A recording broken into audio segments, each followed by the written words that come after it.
ರಾಜ್ಯದಲ್ಲಿ ತಡವಾಗಿ ಎಂಟ್ರಿ ಕೊಟ್ಟ ಮುಂಗಾರು ಆರ್ಭಟ.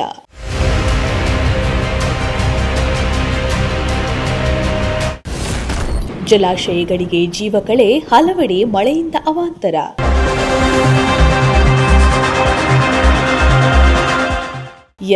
ತಡವಾಗಿ ಆರಂಭವಾದ ಮುಂಗಾರು ಮಳೆ ಇದೀಗ ರಾಜ್ಯದಲ್ಲಿ ತನ್ನ ಆರ್ಭಟವನ್ನ ಶುರು ಮಾಡಿದೆ.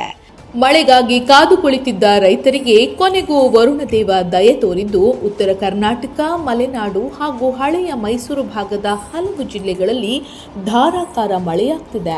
ಭಾರೀ ಮಳೆಯಿಂದ ನದಿಗಳು ಮೈದುಂಬಿ ಹರಿದಿದ್ದು ಜಲಾಶಯಗಳ ನೀರಿನ ಮಟ್ಟವು ಏರಿಕೆಯಾಗಿದೆ. ಇನ್ನೊಂದೆಡೆ ಬಿರುಗಾಳಿ ಸಹಿತ ಮಳೆಯಿಂದ ಹಲವೆಡೆ ಮರಗಳು ಧರೆಗುರುಳಿ ಮನೆ ಹಾಗೂ ವಾಹನಗಳಿಗೆ ಹಾನಿಯಾಗಿದೆ.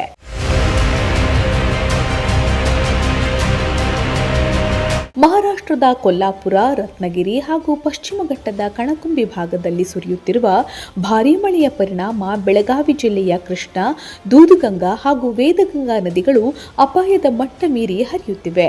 ಕೃಷ್ಣಾ ನದಿಯ ಒಳಹರಿವು ಒಂದೇ ದಿನದಲ್ಲಿ 15,000 ಕ್ಯೂಸೆಕ್ನಿಂದ 60,000 ಕ್ಯೂಸೆಕ್ಗೆ ಏರಿಕೆಯಾಗಿದೆ.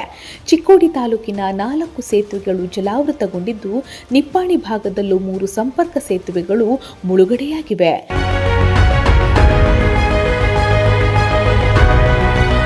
ದಕ್ಷಿಣ ಕರ್ನಾಟಕದ ಕೊಡಗು ಜಿಲ್ಲೆಯಲ್ಲಿ ಕೂಡ ಮಳೆಯ ಅಬ್ಬರ ಮುಂದುವರೆದಿದೆ.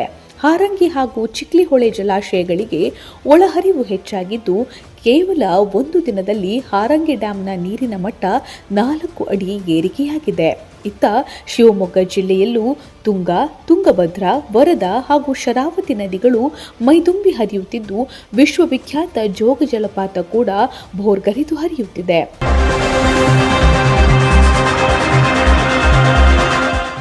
ಒಟ್ನಲ್ಲಿ ರಾಜ್ಯದಲ್ಲಿ ತಡವಾಗಿ ಆರಂಭವಾದ ಮುಂಗಾರು ಈಗ ಬಿರುಸುಗೊಂಡಿದ್ದು, ಒಂದೆಡೆ ಪ್ರವಾಹದ ಆತಂಕ ಸೃಷ್ಟಿಸಿದ್ರೆ ಮತ್ತೊಂದೆಡೆ ರೈತರಲ್ಲಿ ಮಂದಹಾಸ ಮೂಡಿಸಿದೆ.